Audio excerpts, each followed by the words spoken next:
Welcome back to Storytime Soap Shop. I'm Kim, and today I am making a high top soap. It's going to be a very berry high top soap. I have usually, this is going to be black raspberry vanilla. It's usually a low top soap, but I got ready to do a high top soap and changed my mind. So it's going to be black raspberry and vanilla high top soap. This might go into our Valentine's Day packages. We'll have to wait and see. I have several ideas written down, and I haven't really kind of nailed myself down to just one idea yet, so we'll see. But this will definitely be ready at the end of January, beginning of February. My lye water and oils have been sitting for over a day, so I'm just going to stir them up because they are definitely room temperature, and right now room temperature is really kind of on the colder side. Matter of fact, let's take a temperature reading here. Yeah, we're at 73 degrees, so I usually don't strain out my lye water, but because it's been sitting, there are some hard pieces in there, and I do not want that in my soap. So we're just going to run it through a little strainer here, right into my bucket of oils.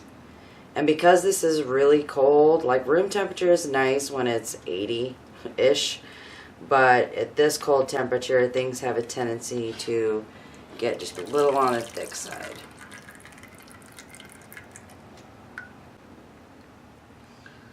So this might be a little bit of a slow mover. But I'm going to be doing an in the pot swirl too, which I don't know if I've even done on my channel. I know I've made in the pot swirl soap, I'm not sure I've actually recorded it. So we're going to move this down to low, and we'll give this a blend until it gets to emulsification.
So what we're going to do now,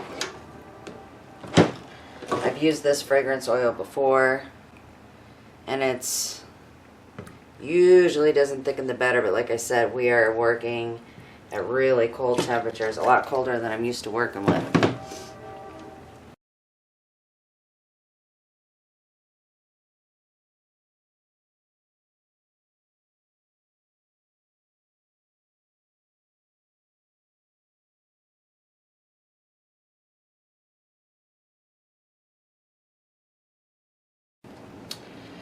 We're going to take white and drop it over here.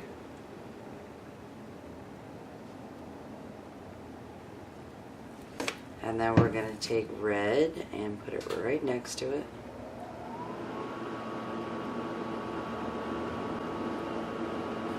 And then in with the purple over on this side.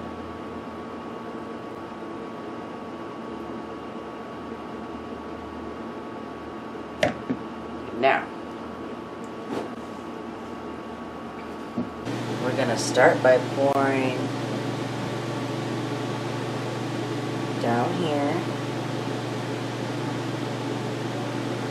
We'll go about halfway, and then we'll go into the separate mold.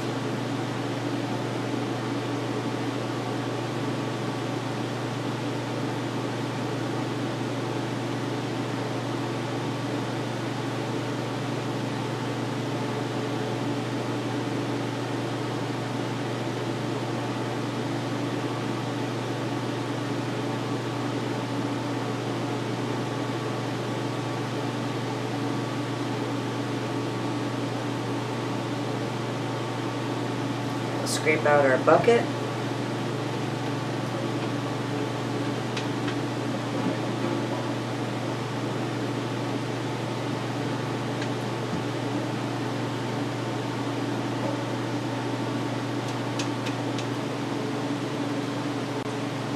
So I'm going to mix up the piping and I'll be right back.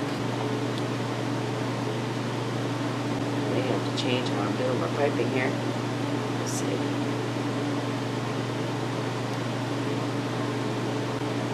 The bottom layer isn't as important because it gets covered up.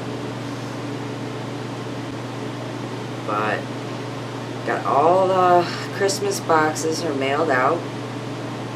I got that done last week.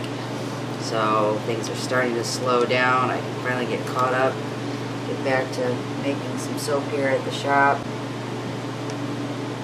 And I know this does not look very pretty right now on the bottom, but bear with me, you'll see it'll turn out alright.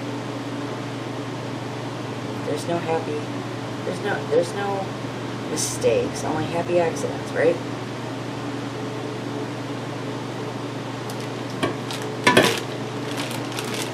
Definitely have to do this in a little bit smaller batches on the piping until it sets up a little bit better, but we can get going on it now. But I know Christmas is one of those times. I've had, myself, I've always been like super geeked for Christmas.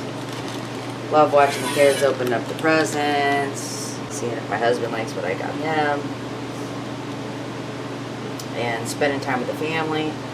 But for us this year, everything has changed.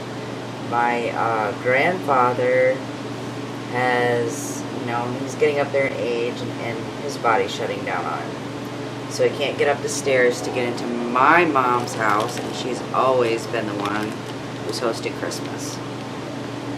This year, my cousin is actually hosting it because he has a heated garage, and we're going to have Christmas out in the garage. Also, all the kids are out of the house now. The last one just moved out, and we're empty nesters. And while I absolutely love and enjoy the whole empty nest situation and the privacy that we have now, I miss my kids terribly, having them around all the time. And waking them up at Christmas morning to open presents, and I know it's just how life goes, the kids grow up and things change, but it's like logically I know, but my brain is telling me that something's not right and this isn't how it's supposed to be, and all their traditions are changing, and my daughter has a family now, and my son's going to be an adult beginning of January, which is just weird. And it's just, my brain just doesn't want to cope with it, I think. So, I'm not sad or anything. I just am not enjoying Christmas this year like I have. It actually took me forever to decorate my house and get my tree up. I did it a lot later this year than normal. And I've just had a real terrible time getting into the spirit of things this year. And it's just part of getting older. Alright.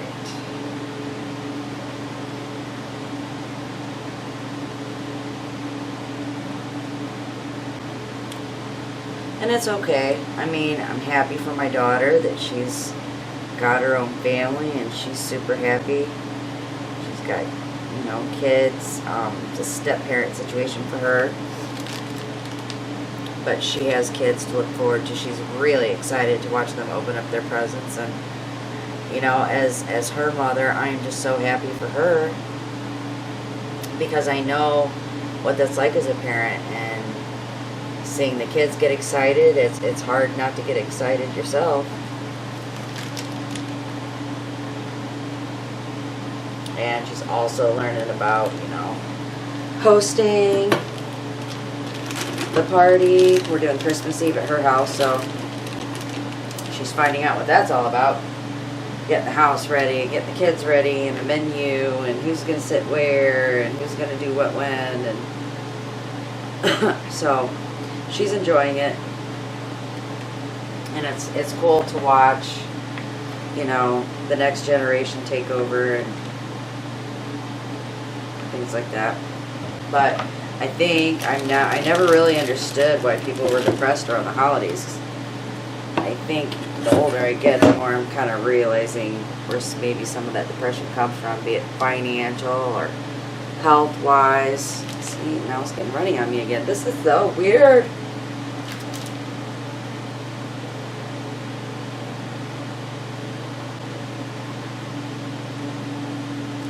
But I'm getting it more now. I'm understanding why some people have not been as into Christmas as I've been all these years.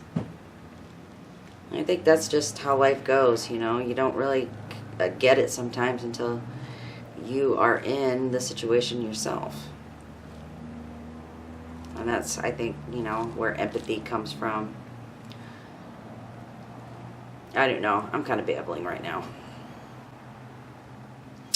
I hope the setup works well. I switched things around because I wanted the camera, or you guys, to be able to see kind of what's going on a little bit better. The other setup we had, it was just, there was no good filming angle. There we go. Come through with some purple vibrance and a little bit of sweet almond oil. And drizzle this in here. I'll get into all these cracks before. I'm going to do this before I actually pipe the next layer.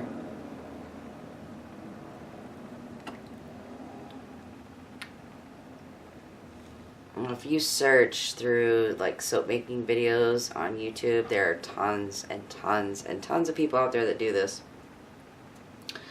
I think the first person I ever saw to do a drizzle like this would be Katie from Royalty Soaps. I love her channel. She's so inspiring, and you know, she's young and seems to have a lot more energy than I have these days. But she's pretty popular for doing the drizzle. Like I said, I've seen other soapers do this, and one of the first books I read on soap making, they talked about these mica drizzles. It just adds another layer of color, and the oil will absorb into the salt, listen to me, soap. Okay.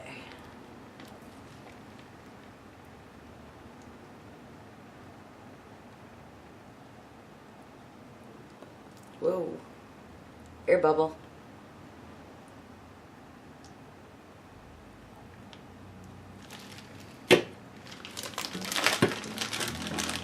This black raspberry vanilla, it keeps the soap so fluid.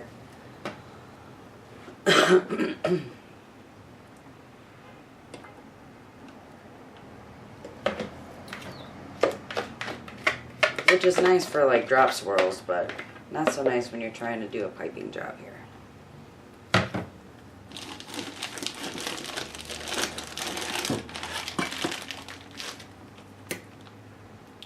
Alright, here we go.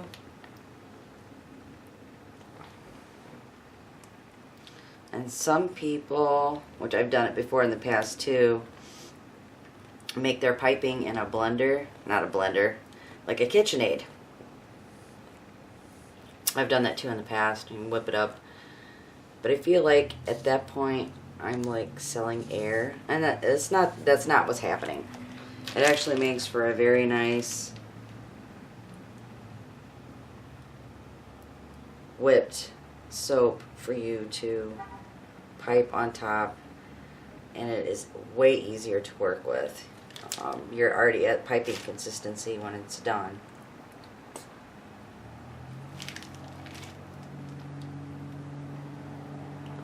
But then, you know, that's another dish I gotta wash too, which not a super fan of.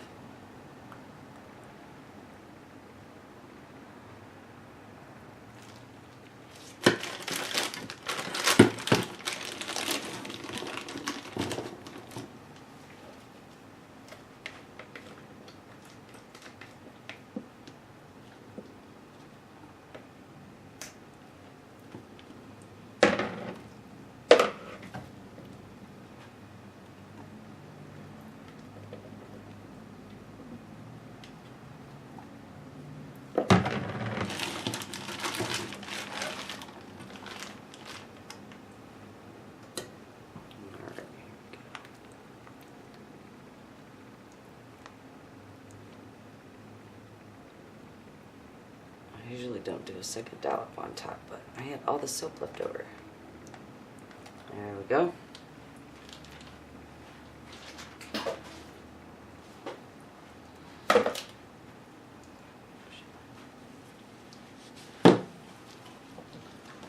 Alright, so then I have some raspberries that I made. Because this is a black raspberry vanilla fragrance oil. What's this? Oh, oopsie. Almost forgot. I might get Drizzle here.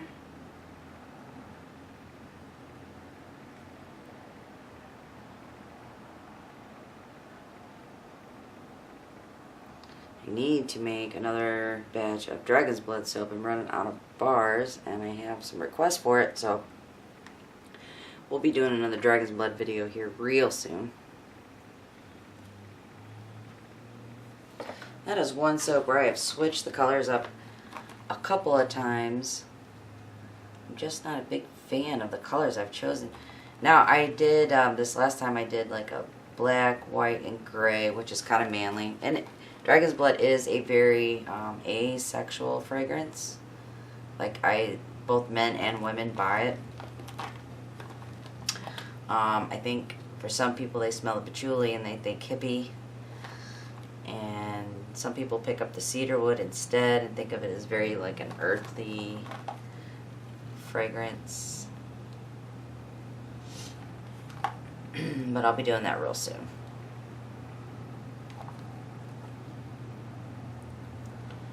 And then, but it's hard because I am like all into, hey, Valentine's is coming up.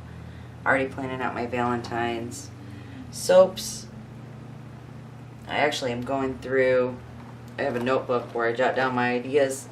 I'm going through and putting down all my themes for 2019 and getting a jump start on that.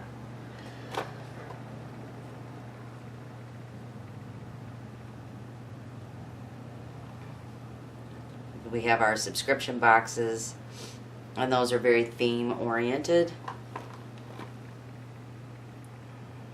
Oh, I missed on a line here. Okay.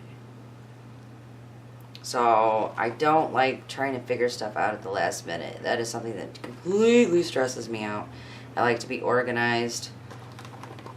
And with like theme and planning your soaps and other things that go into the box, that's something you really need to have figured out like way in advance. I already have January's box figured out, which is why I'm jumping right into, you know, February.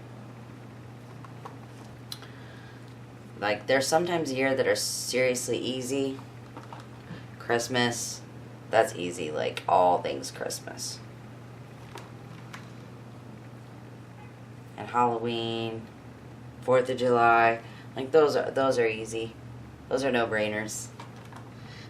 Like, coming up with something unique during that time might be a little bit difficult, but for the most part, coming up with a theme for like a national holiday is super easy.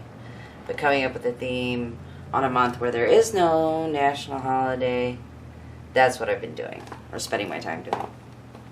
Because, you know, like, it's just an extra layer of excitement to the product. But it's not just a theme, you have to figure out, I have these little purple balls I made also. It's not just coming up with a theme, you also have to figure out like what color are you going to use, what fragrance. I'm getting soap all over my shirt. This is why you wear sleeves, because right now that would be a lye burn. Really important for your personal protection to be on. Long sleeves, glasses, shoes, closed-toed shoes. That one's got a little doohickey hanging off of it.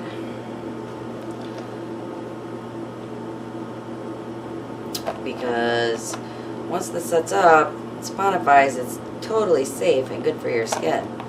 But before that, you can get yourself some chemical burns and make for no good, very bad day.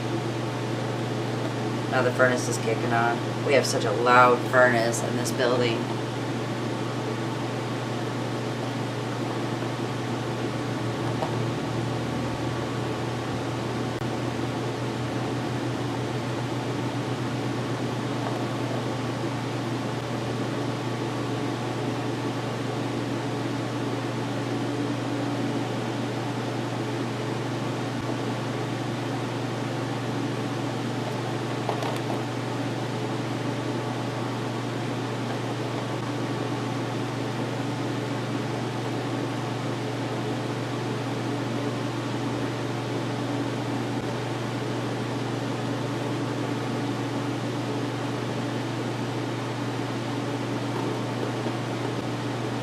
So tell me below, are you looking forward to the holidays? Will you be glad to just have them over? What's your favorite part of the holidays? Your favorite dish? That is the one thing that who doesn't love the food around the holidays? Oh my gosh, I'm glad I lost 10 pounds because now I have plenty of room to put the weight back on, right? I didn't lose it on purpose, just with the surgeries and everything. Kind of lost my appetite for a while. My husband, like, channeled his inner mother and force-fed me for a while. Made sure I ate, because I had, like, no appetite whatsoever. And then I would get the shakes and be like, I don't know why I'm shaking. And he says, well, when's the last time you ate? Oh, well, yeah. So thankfully, my husband kept me healthy. He's a keeper. He's a keeper. One of these days, maybe he'll swing by the shop and I can introduce you. I'm short on a ball. I'm short on one ball. Do I have any more balls over here? Nope. We're missing a ball. That's okay. We'll put another raspberry there.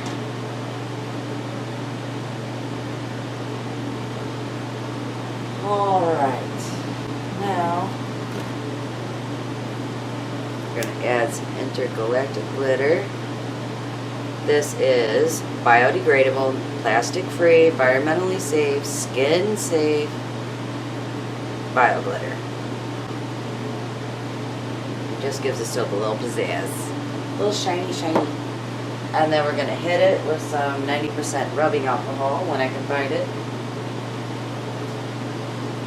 Where did the alcohol go? Holy crap, I need to find it. Shit. There it is. Okay. So I'll give this a spritz and we will be back tomorrow to give this a cut. We are back for the cutting of the Very Berry soap.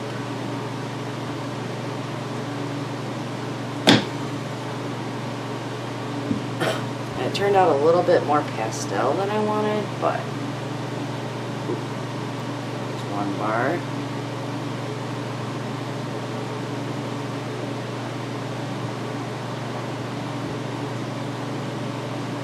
Go towards the center here.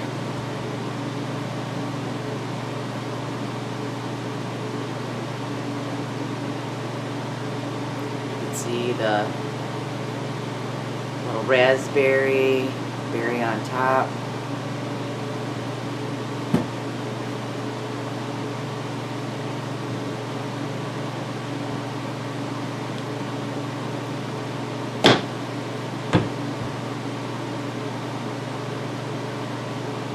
As we get toward the center, you can see there's a little bit more red shining through.